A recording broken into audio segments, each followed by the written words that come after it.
ನಾಳಿನ ಪರೀಕ್ಷೆಗೆ ಅತ್ಯಂತ ಮುಖ್ಯವಾದ ಪ್ರಶ್ನೆಗಳನ್ನು ಉತ್ತರ ಸಮೇತ ಇಲ್ಲಿ ಚರ್ಚಿಸಲಾಗಿದೆ. ಕರ್ನಾಟಕ ಸಂಪದ ಹಾಗೂ ಇಂಟರ್ನೆಟ್ ಕ್ರಾಂತಿ ಪಾಠಗಳಿಂದ ಕೇಳಬಹುದಾದ ಪ್ರಬಂಧಗಳನ್ನೂ ಸಹ ಇಲ್ಲಿ ನೀಡಲಾಗಿದೆ. 2021-22 ಸಾಲಿನ ನೀಲನಕ್ಷೆಯನ್ನು ಆಧಾರವಾಗಿರಿಸಿ ಈ ಮಾದರಿ ಪ್ರಶ್ನೆ ಪತ್ರಿಕೆಯನ್ನು ತಯಾರಿಸಲಾಗಿದೆ. ಬಹುಮುಖ್ಯವಾದ ಇಲ್ಲಿನ ಪ್ರಶ್ನೆ ಉತ್ತರಗಳನ್ನು ತಪ್ಪದೆ ಅಭ್ಯಾಸ ಮಾಡಿ. ಒಳ್ಳೆಯದಾಗಲಿ. ಮೊದಲ मुख्य प्रश्न, निम्नलिखित प्रश्नों के लिए 4 विकल्प सुझाए गए हैं. उनमें से सर्वाधिक उचित विकल्प चुनकर उनके संकेताक्षर सहित पूर्ण रूप से लिखिए. 8 ಪ್ರಶ್ನೆಗಳಿರ್ತವೆ. ವ್ಯಾಕರಣಕ್ಕೆ ಸಂಬಂಧಪಟ್ಟಂತಹ 8 ಪ್ರಶ್ನೆಗಳನ್ನು ನಾವೀಗ ಉತ್ತರಿಸಬೇಕು. ಮೊದಲ ಪ್ರಶ್ನೆ ಏನು? शिक्षित शब्द का विलोम रूप है आ शिक्षण, आ अशिक्षण, ई अशिक्षित, ई सुशिक्षित. अशिक्षित ಇದಕ್ಕೆ ಆಪೋಸಿಟ್ ವರ್ಡ್. आदमी शब्द का स्त्रीलिंग रूप है औरत. आदमी स्त्रीलिंग रूप औरत. निम्नलिखित में से बहुवचन शब्द है बेटियां, महिला, लड़का, किताब. बेटियां ಇದರಲ್ಲಿ ಬಹುವಚನ शब्द ಯಾವುದು ಅಂದರೆ बेटियां. लिखना शब्द का प्रथम प्रेरणार्थक क्रिया रूप लिखाना. लिखना, लिखाना. बैठना, बिठाना. चलना, ಚಲಾನ. ಈ ರೀತಿ ಇರ್ತವೆ ಪ್ರಥಮ ಪ್ರೇರಣಾರ್ಥಕ ಕ್ರಿಯಾರೂಪಗಳು. ಇಲ್ಲಿ ಲಿಖಾನ ಸರಿಯಾದ ಉತ್ತರ. 5ನೆಯ ಪ್ರಶ್ನೆಯನ್ನು ನಾವು ಗಮನಿಸೋದಾದರೆ मतैक्य शब्द में संधि है वृद्धि संधि. त्रिधारा शब्द में समास है द्विगु समास. ದ್ವಿಗು ಇಲ್ಲಾಂದರೆ ದ್ವಂದ್ವ ಸಮಾಸನ ಶಬ್ದಗಳನ್ನು ಕೊಟ್ಟು ಇದು ಯಾವ ಸಮಾಸ ಅಂತ ನಾಳಿನ ಪರೀಕ್ಷೆಯಲ್ಲಿ ಕೇಳ್ತಾರೆ. ಸದ್ಯಕ್ಕೆ ತ್ರಿಧಾರ ನಂಬರ್ ಇದೆ, ದ್ವಿಗು ಸಮಾಸ ಅದು. सत्य क्या होता है? वाक्य में प्रयुक्त विराम चिन्ह है उद्धरण, पूर्ण विराम, प्रश्नवाचक, अल्प विराम. ಈ ವಾಕ್ಯದಲ್ಲಿರ್ತಕ್ಕಂತಹ ವಿರಾಮ ಚಿಹ್ನೆ ಪ್ರಶ್ನವಾಚಕ ಚಿಹ್ನೆ, ಅದನ್ನು ನಾವು ಬರೆಯಬೇಕು. ಈ ಪ್ರಶ್ನವಾಚಕ ಉತ್ತರ. 8ನೆಯ ಪ್ರಶ್ನೆಯನ್ನು ನಾವು ಗಮನಿಸೋದಾದರೆ कर्नाटक राज्य की शिल्पकला अनोखी है. ಇಲ್ಲಿ ಈ ಫಿಲ್ ದ ಬ್ಲಾಂಕ್ಸ್ ಇದು ರಿಕ್ತ ಸ್ಥಾನ ಮೇ ಸಹಿ ಕಾರಕ್ ಹೋಗ. ಯಾವುದು ಕೀ ಅಂತಕ್ಕಂಥದ್ದು ಇದೆಯಲ್ಲ ಆ ಅದನ್ನು ನಾವು ಬರೀಬೇಕು. ಕರ್ನಾಟಕ ರಾಜ್ಯ ಕಿ ಶಿಲ್ಪಕಲಾ ಅನೋಖಿ ಹೈ. ಇಲ್ಲಿಗೆ ನಿಮ್ಮ ವ್ಯಾಕರಣಕ್ಕೆ ಸಂಬಂಧಪಟ್ಟಂತಹ 8 ಪ್ರಶ್ನೆಗಳು ಸಹ ಕಂಪ್ಲೀಟ್ ಆಗ್ತವೆ. 2ನೇ ಮೇನ್ನ ನಾವು अनुरूपತೆಯ ಪ್ರಶ್ನೆಗಳಂತ ನಾವು ಗಮನಿಸೋದಾದರೆ निम्नलिखित प्रथम 2 शब्दों के सूचित संबंधों के अनुरूप तीसरे शब्द का संबंधित शब्द लिखिए. कंप्यूटर, संगणक यंत्र, इंटरनेट, अंतर्जाल. मेरा बचपन अब्दुल कलाम. ईमानदारों के सम्मेलन में हरिशंकर परसाई. Colonel Khullar, major Kumar. जसोदा माता, नंद पिता. ಇವು ಅನುರೂಪತೆಯ ಪ್ರಶ್ನೆಗಳು. 3ನೇ ಮೇನ್ನು ಎಷ್ಟು ಅಂಕಗಳಿಗೆ? 4 ಪ್ರಶ್ನೆಗಳು ಬರ್ತವೆ. ಒಂದೊಂದು ಅಂಕದ 4 ಪ್ರಶ್ನೆಗಳು. ಈ ಒಂದು ವಾಕ್ಯದಲ್ಲಿ ನಾವು ಏನು ಮಾಡಬೇಕು? ಉತ್ತರಿಸಬೇಕು. लेखक प्रेमचंद चीजें खरीदने कहाँ गए थे? लेखक प्रेमचंद चीजें खरीदने चौक में गए थे. परसाई जी को कहाँ ठहराया गया था? परसाई जी को होटल के एक बड़े कमरे में ठहराया गया था. ईमानदारों के सम्मेलन में पढ़ा प्रश्न ಅದು. 15ನೇ ಪ್ರಶ್ನೆ, समय किसका दिया हुआ अनुपम धन है? समय ईश्वर का दिया हुआ अनुपम धन है. तुलसीदास जी मुख को क्या मानते हैं? तुलसीदास जी मुख को सकल अंगों का पोषक मानते हैं. ತುಳಸಿದಾಸರವರು ಬಾಯಿಯನ್ನ ಎಲ್ಲ ಅಂಗಗಳ ಪೋಷಕ ಅಂತ ಭಾವಿಸ್ತಾರೆ. ಅದನ್ನೇ ನಾವಿಲ್ಲಿ ಬರೀಬೇಕು. 4ನೆಯ ಒಂದು ಮೇನ್ ನೋಡೋದಾದರೆ 2-3 ವಾಕ್ಯದಲ್ಲಿ ನಾವು ಉತ್ತರಿಸಬೇಕು. ಒಟ್ಟು 8 ಪ್ರಶ್ನೆಗಳಿರ್ತವೆ. 16 अंकಗಳಿಗೆ ಈ ಒಂದು ಮೇನು. दुकानदार ने अपने नौकर से क्या कहा? दुकानदार ने कहा कि दुकानदार ने लेखक से क्या कहा? दुकानदार ने लेखक से कहा कि बाबूजी बड़े मजेदार सेब आए हैं, खास कश्मीर के, आप ले जाएं, खाकर तबीयत खुश हो जाएगी. ಈ ರೀತಿ ದುಕಾನ್ದಾರ್ ಲೇಖಕರಿಗೆ ಹೇಳಿದ. 18ನೆಯ ಪ್ರಶ್ನೆ, व्यापार और बैंकिंग में इंटरनेट का क्या महत्व है? व्यापार और बैंकिंग में इंटरनेट का बहुत महत्व है. हम घर बैठे बैठे खरीदारी कर सकते हैं, बिल भर सकते हैं, दुनिया के किसी भी कोने में चाहे जितनी भी रकम हो भेज सकते हैं.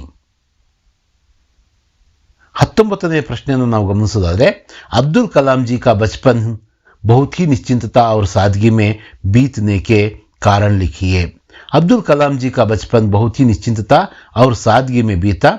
उनके पिता जैनुल आबदीन एक आडंबरहीन व्यक्ति थे, फिर भी उनके घर में सभी जरूरी चीजें समुचित मात्रा में उपलब्ध थीं। 20ನೇ ಪ್ರಶ್ನೆಯನ್ನು ಗಮನಿಸೋದಾದ್ರೆ, बेंगलुरु में कौन कौन सी संस्थाएं हैं? कर्नाटक संपदा पाठದ प्रश्ने ಇದು। बेंगलुरु में प्रसिद्ध भारतीय विज्ञान संस्थान HAL, HMT, ITI, BHL, BEL, BHEL जैसे बृहत संस्थाएं हैं। सूरश्याम पाठದ प्रश्ने 21ನೇ प्रश्ने, यशोदा कृष्ण के क्रोध को कैसे शांत करती है? यशोदा कृष्ण के क्रोध को कम करने के लिए इस प्रकार सांत्वना देती है कि बलराम को जन्म से चुगली करने वाला बताती है, गोधन की कसम खाकर बताती है कि मैं ही तेरी माता हूं और तुम ही मेरे पुत्र हो।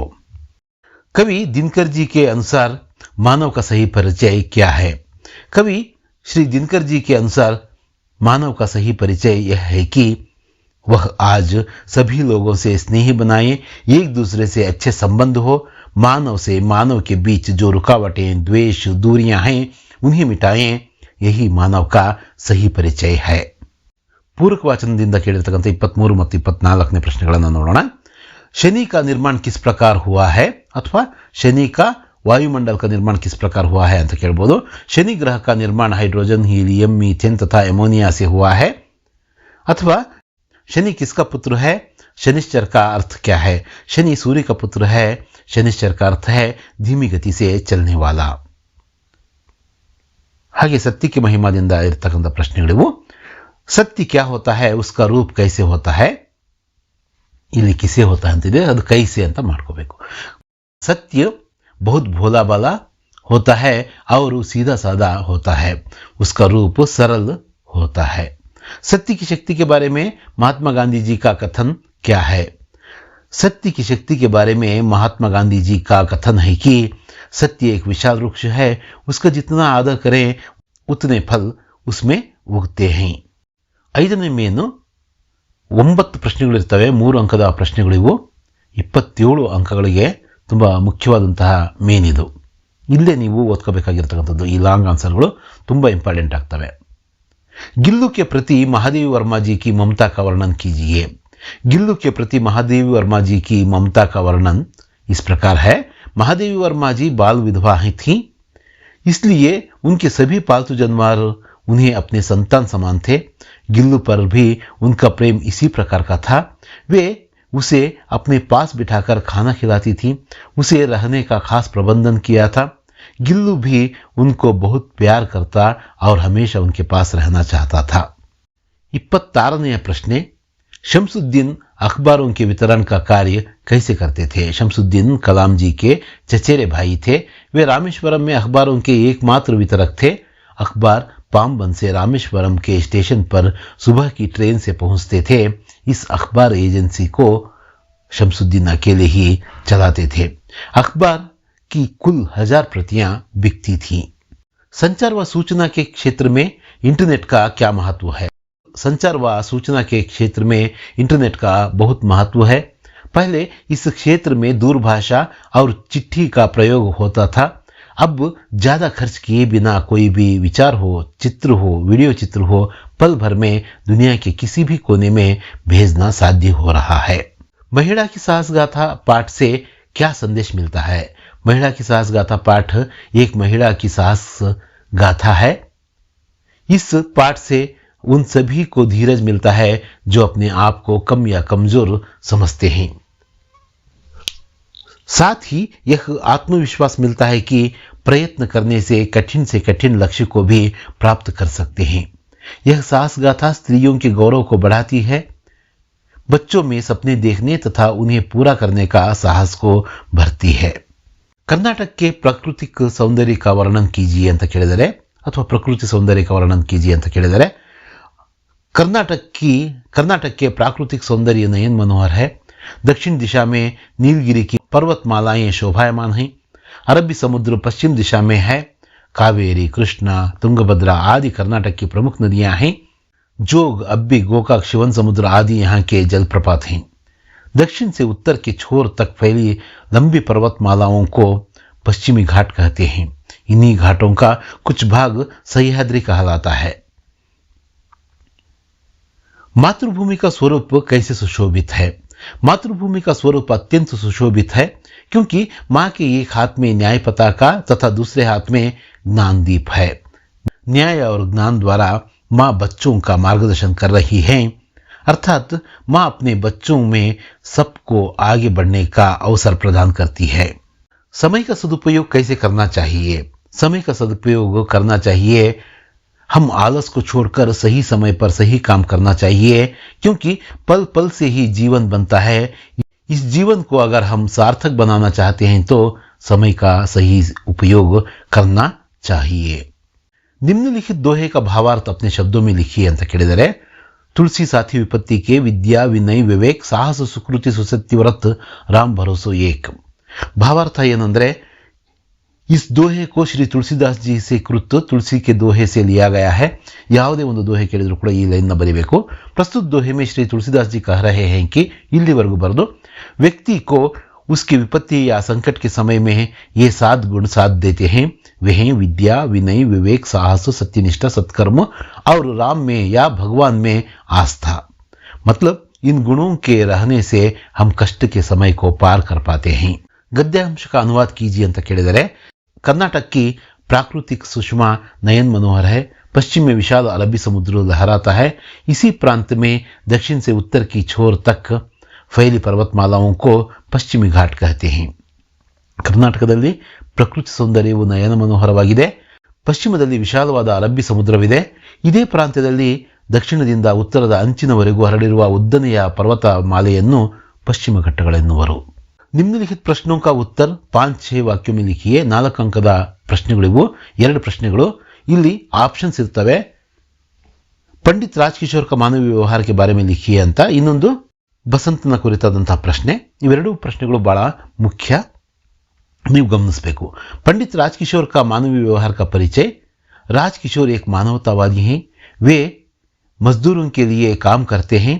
उन्होंने बसंत की स्थिति को देखकर उससे छलनी को खरीदते हैं। बसंत की ईमानदारी को पहचानते हैं। बसंत के लिए चिकित्सा की व्यवस्था करते हैं। ಇದು ಅಥವಾ ಅಂತ ಹೇಳ್ಬಿಟ್ಟು ಇನ್ನೊಂದು ಪ್ರಶ್ನೆ, 34ನೇ ಪ್ರಶ್ನೆ ಇದನ್ನು। बसंत ईमानदार लड़का है कैसे? बसंत ईमानदार लड़का है क्योंकि वह बिना मेहनत किए राजकिशोर से पैसे लेना नहीं चाहता है। जब वह दुर्घटना के कारण राजकिशोर के पैसे नहीं लौटा पाता है तो, ಇದು ಪಾತ ಅಂತ ಮಾಡ್ಕೊಡ್ರಿ, ಟಾ ಇದೆ, ತಾ ಮಾಡ್ಕೋಬೇಕು। पाता है तो उसने भाई के हाथ पैसे उनके घर भिजवाता है। बसंत हमेशा अपने आप को ईमानदारी के साथ रखना चाहता है। मेहनत का फल उसे अच्छा लगता है। 35ನೇ ಪ್ರಶ್ನೆ, ನಿಮ್ಗೆ ಗೊತ್ತಿರೋ ಹಾಗೆ ಕೋಶಿಶ್ करने वालों की कभी हार नहीं होती ಪದ್ಯದ ಪ್ರಶ್ನೆಯನ್ನ ಕೇಳಿರ್ತಾರೆ। ಈ ಕೊನೆಯ ಪ್ಯಾರಾಗ್ರಾಫ್ನ ಮೊದಲ 4 ಸಾಲುಗಳನ್ನು ನಾವು ನೆನಪಿಟ್ಕೊಂಡು ಬರೀಬೇಕು। असफलता एक चुनौती है, इसे स्वीकार करो। क्या कमी रह गई देखो और सुधार करो। जब तक न सफल हो नींद चैन को त्यागो तुम। संघर्ष का मैदान छोड़कर मत भागो तुम। 7ನೆಯ ಮುಖ್ಯ ಪ್ರಶ್ನೆ, ಇದು ಕೂಡ 4 ಅಂಕಕ್ಕೆ 4 ಪ್ರಶ್ನೆಗಳು ಇರ್ತವೆ। ಒಂದು ಪ್ಯಾರಾಗ್ರಾಫ್ನ ಕೊಡ್ತಾರೆ, ಹಾಗೆಯೇ ಅದಕ್ಕೆ ಉತ್ತರಿಸಿ ಅಂತ ಕೇಳ್ತಾರೆ। ಇಲ್ಲಿ ಏನು ಪ್ಯಾರಾಗ್ರಾಫ್ ಕೊಟ್ಟಿದ್ದಾರೆ ಅಂತ ಹೇಳ್ಬಿಟ್ಟು ಉದಾಹರಣೆಗೋಸ್ಕರ ನೋಡೋಣ। ಈ ಪ್ರಶ್ನೆಯನ್ನು ಬರಲ್ಲ ನಿಮಗೆ, ಬೇರೆ ಯಾವುದೋ ಒಂದು ಪ್ರಶ್ನೆ ಪ್ಯಾರಾಗ್ರಾಫ್ ಕೇಳ್ತಾರೆ, ಹೇಗೆ ಉತ್ತರಿಸಬೇಕು ಅಂತಕ್ಕಂಥದ್ದನ್ನು ಅಷ್ಟೇ ನಾವು ಇಲ್ಲಿ ಗಮನಿಸೋಣಂತೆ। रहीम का पूरा नाम अब्दुल रहीम खान है। वे सम्राट अकबर के अभिभावक बैरम खान के पुत्र हैं। वे अकबरी सेना के महासेना नायक और उसके नवरत्नों में से एक थे। रहीम संस्कृत, अरबी, फारसी के विद्वान और हिंदी काव्य के पूर्ण मर्मज्ञ थे। रहीम बहुत ही परोपकारी एवं दानी थे। रहीम दोहावली, बरवे नाय का भेद, श्रृंगार सोरठा आदि इनकी रचनाएं हैं। ಮೊದಲನೇ ಪ್ರಶ್ನೆ ಕೇಳಿದರೆ, रहीम का पूरा नाम क्या है? रहीम का पूरा नाम अब्दुल रहीम खान है अथवा खान था। रहीम किन किन भाषाओं के विद्वान और प्रवीण थे? रहीम संस्कृत, अरबी, फारसी, हिंदी के विद्वान और प्रवीण थे। ಇಲ್ಲಿ ಹಿಂದಿ ಬಿಟ್ಟು ಹೋಗಿದೆ, ಹಿಂದಿ ಕೂಡ ನಾವು ಸೇರಿಸ್ಕೋಬೇಕು। रहीम का गुण कैसा था? रहीम बहुत ही परोपकारी एवं दानी थे। रहीम ಬಹಳ ಪರೋಪಕಾರಕ್ಕೆ ಮತ್ತು ದಾನಕ್ಕೆ ಅವರು ತುಂಬಾ ಹೆಸರುವಾಸಿ, ಇದನ್ನು ನಾವು ಇಲ್ಲಿ ಬರೀಬೇಕು। रहीम की रचनाओं के नाम लिखिए। ಅವರ ರಚನೆಗಳು ಯಾವ್ಯಾವ ಅಂತ ಕೇಳಿದರೆ, रहीम दोहावली, बरवे नाय का भेद, श्रृंगार सोरठा आदि इनकी रचनाएं हैं। 37ನೇ ಪ್ರಶ್ನೆ, 8ನೇ ಮೇನ್ನಲ್ಲಿ ಇದು ಕೂಡ 4 ಅಂಕಗಳಿಗೆ. ನಿಬಂಧ ಕೇಳಿದರೆ ಒಂದು ಕರ್ನಾಟಕ ಸಂಪದ ಇಲ್ಲ ಇಂಟರ್ನೆಟ್ ಕ್ರಾಂತಿಯಿಂದ ಎರಡರಲ್ಲಿ ಒಂದು ಪ್ರಶ್ನೆ ಅಂತೂ ಬಂದೇ ಬರುತ್ತೆ. ಹಾಗಾಗಿ ಇವೆರಡನ್ನೂ ಕೂಡ ನೀವು ಮುಖ್ಯವಾಗಿ ಇಂಟರ್ನೆಟ್ ಕ್ರಾಂತಿಯ ಪ್ರಶ್ನೆಯನ್ನು ನೀವು ನಿಬಂಧನ ನೀವು ಏನು ಮಾಡಬೇಕು, ಚೆನ್ನಾಗಿ ಅಭ್ಯಾಸ ಮಾಡಬೇಕು. ಹಾಗೆಯೇ ಕರ್ನಾಟಕ ಸಂಪದ ಪಾಠದ ಪ್ರಶ್ನೆ ಉತ್ತರಗಳು ನಿಮಗೆ ಗೊತ್ತಿರ್ತಾವಲ್ಲ, ಅದಕ್ಕೆ ಪೂರಕವಾಗಿ ನಿಬಂಧ ಕೇಳ್ಬೋದು. ಅದನ್ನು ಕೂಡ ನೀವು ಅಭ್ಯಾಸ ಮಾಡಿ ಬರೆದ್ರೆ ಒಳ್ಳೆಯದು. कर्नाटक एक अनोखा राज्य, ಇಲ್ಲಿ ವಿಷಯ ಪ್ರವೇಶ, ಪ್ರಾಕೃತಿಕ ಪರಿವೇಶ, ಐತಿಹಾಸಿಕ व धार्मिक स्थल, ಶಿಕ್ಷಾ व ವಿಜ್ಞಾನ के क्षेत्र में देन, ಉಪಸಂಹಾರ ಅಂತಕ್ಕಂಥ 5 ಒಂದು ಮುಖ್ಯಾಂಶಗಳನ್ನು ಕೊಟ್ಟಿದ್ದಾರೆ. ಇದನ್ನು ನಾವು ಏನು ಮಾಡಬೇಕು, ವಿವರಿಸಿ ಬರೀಬೇಕು. कर्नाटक हमारी मातृभूमि है. यहाँ की प्राकृतिक सुषमा, साहित्यिक वैभव और ज्ञान विज्ञान क्षेत्रों की प्रगति अपार है. ಇಲ್ಲಿಯ ಪ್ರಾಕೃತಿಕ ಪ್ರವೇಶದ ಬಗ್ಗೆ ಕೊಟ್ಟಿದ್ದಾರೆ, ಇದನ್ನು ಬರೀಬೇಕು. ಕರ್ನಾಟಕ ಪ್ರಾಕೃತಿಕ ಸುಷ್ಮಾ ನಯನ್ ಮನೋಹರೆ, ನಾವು ಪಾಠದಲ್ಲಿ ಓದ್ದಂಗೆ ಅಲ್ಲಿರ್ತಕ್ಕಂಥ ಪ್ರಶ್ನೆ ಉತ್ತರಗಳನ್ನ ಏನು ಇದು ಮಾಡಿದೀವೋ, ಅಭ್ಯಾಸ ಮಾಡಿದೀವೋ, ಅದನ್ನು ಇಲ್ಲಿ ನಾವು निबंध रूपದಲ್ಲಿ ನಾವು ಬರೆಯುವ ಒಂದು ಪ್ರಯತ್ನವನ್ನು ಮಾಡಬೇಕು. पश्चिम में विशाल अरबी समुद्र लहराता है. इसी प्रांत में दक्षिण से उत्तर के छोर तक फैली लंबी पर्वतमालाओं को पश्चिमी घाट कहते हैं. इन्हीं घाटों का कुछ भाग सह्याद्री कहलाता है. दक्षिण में नीलगिरी की पर्वतावलियां शोभायमान हैं. ऐतिहासिक व धार्मिक स्थल, कर्नाटक में कई ऐतिहासिक व धार्मिक स्थल हैं. बेलूरू, हळेबीडु, बादामि, ऐहोळे, पट्टदकल्लु, मैसूरू, धर्मस्थಳ आदि यहाँ अनेक ऐतिहासिक व धार्मिक स्थल हैं. ये स्थल हमारे ಅಂತ ಇದೆ, हमारे ಮಾಡ್ಕೋಬೇಕು, ಮಾಗ್ಗೆ दीर्घ ಬರಬೇಕು. हमारे ऐतिहासिक धरोहर हैं और धार्मिक स्थलों से हमारी आस्था जुड़ी हुई है. शिक्षा व विज्ञान के क्षेत्र में देन, शिक्षा और विज्ञान के क्षेत्र में कर्नाटक की अपनी एक अलग पहचान है. Sir C V Raman, sir M Visvesvaraya, doctor CNR Rao, doctor Shakuntala Devi जैसे दिग्गजों ने वैज्ञानिक के क्षेत्र में योगदान दिया है. नारायण मूर्ति ने अपनी महत्तर उपलब्धियों से कर्नाटक को विश्व पटल में अंकित किया है. सन 2013 में डॉक्टर CNR राव को सर्वोच्च पुरस्कार भारत रत्न प्राप्त हुआ है. उपसंहार, ಕೊನೆಯ ಭಾಗ ಏನಂದ್ರೆ निष्कर्षे. कर्नाटक राज्य एक अनोखा और सुंदर राज्य है. यहाँ की कला, साहित्य आदि भी अपना ही देन दिए हैं. यह हमारा समृद्ध राज्य है. ಇಷ್ಟನ್ನು ನಾವು ಉಪಸಂಹಾರದಲ್ಲಿ ಬರೀಬೇಕು. ಎರಡನೇ ಪ್ರಶ್ನೆ ಇಂಟರ್ನೆಟ್ ಕ್ರಾಂತಿಗೆ ಸಂಬಂಧಪಟ್ಟಂಥದ್ದು. ಆಜ್ಗೆ ಅವಶ್ಯಕತೆ ಇಂಟರ್ನೆಟ್. ಇದು ಕೂಡ ಅಷ್ಟೇ, ನಾವು ಪ್ರಶ್ನೆ ಉತ್ತರಗಳನ್ನ ಅಭ್ಯಾಸ ಮಾಡಿರ್ತೀವಿ. ಇವರು ಏನೇನು ಕೇಳಿರ್ತಾರೋ ಅದಕ್ಕೆ ಸಂಬಂಧಪಟ್ಟಂತಹ ಉತ್ತರವನ್ನು ನಾವಿಲ್ಲಿ ಬರೆದು ನಿಬಂಧದ ಒಂದು ರೂಪವನ್ನು ಕೊಡಬೇಕು. ಅರ್ಥವನ್ನು ಕೇಳಿದರೆ ಇಂಟರ್ನೆಟ್ का अर्थ क्या है ಅಂತ. इंटरनेट आज की आवश्यकता है.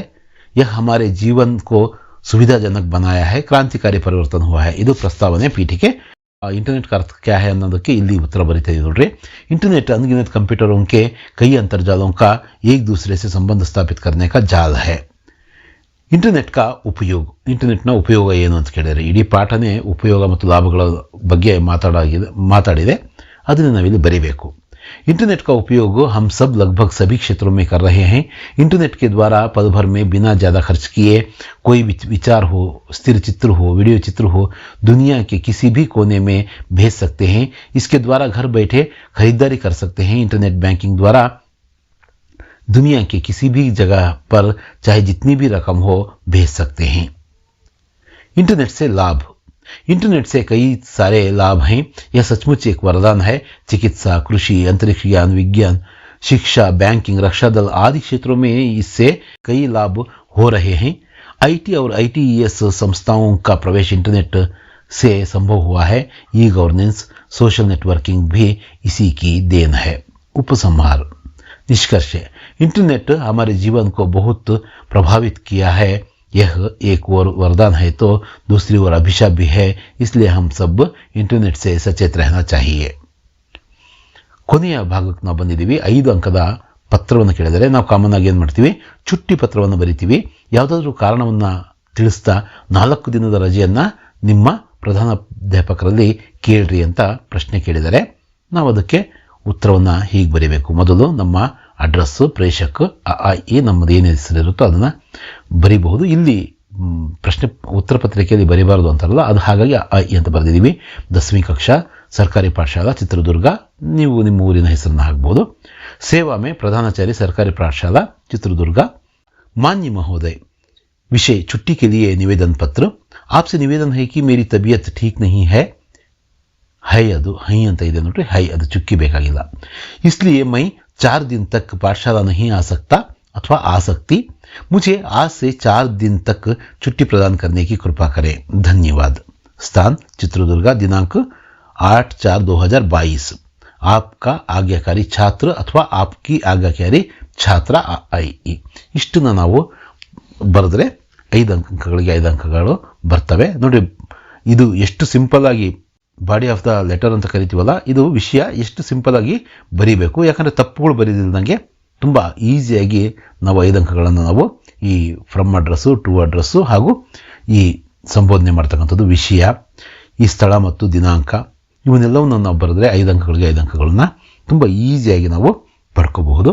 ಮುಂದಿನ ವಿಡಿಯೋ ಪಾಠದಲ್ಲಿ ಮತ್ತೆ ಭೇಟಿಯಾಗೋಣ. ಧನ್ಯವಾದಗಳು.